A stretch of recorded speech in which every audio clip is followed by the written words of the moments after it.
O scurtă poveste de iarnă. Într-o noapte târzie, când toate felinarele erau aprinse, au început să cadă primii fulgi de nea. Clinchetele clopoțeilor vesteau sosirea iernii, anotimpul bucuriei.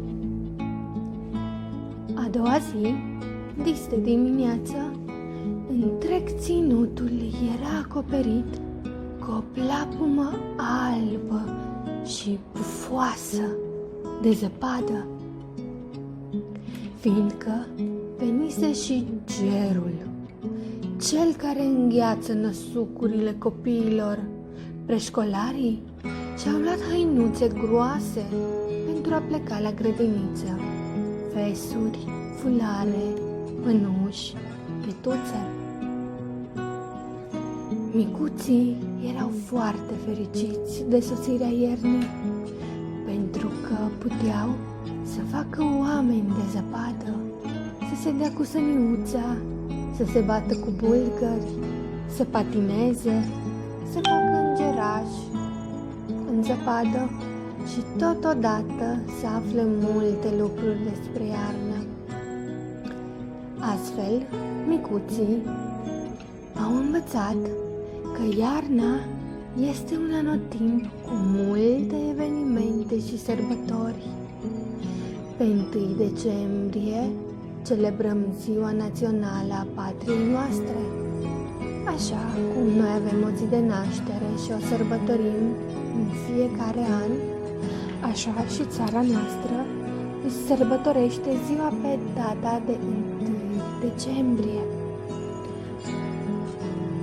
Iarna mai este cunoscută ca fiind și anotimpul cadourilor. În noaptea de 5 spre 6 decembrie vine Moș Nicolae, care ne umple gătuțele cu tot felul de bunătăți. El ne învață să fim darnici și smeriți în același timp.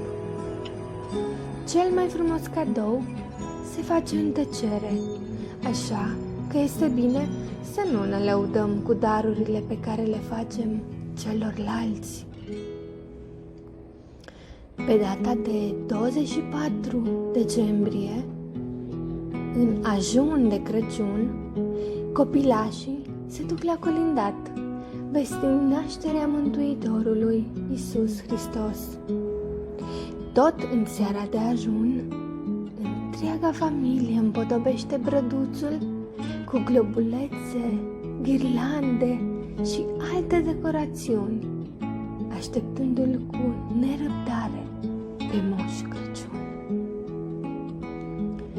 El vine de departe, cu săniuța trasă de renii săi fermecați și aduce cadouri copiilor cu minți, care îl așteaptă în căsuțele lor, dormind cu luminițile aprinse, pentru ca moșul să-i găsească mai ușor.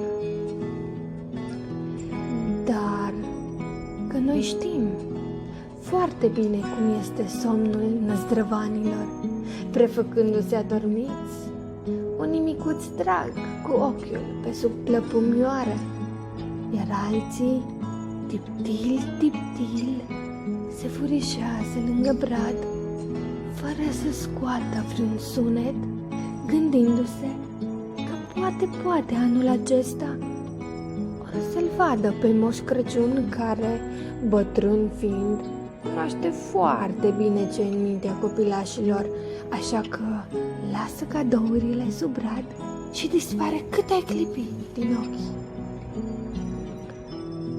Tot cât ai clipi din ochi, trece și iarna, asemenea unui vis frumos, iar odată cu topirea zăpezii se ivesc primii ghiocei care vestesc sosirea unui nou anotimp.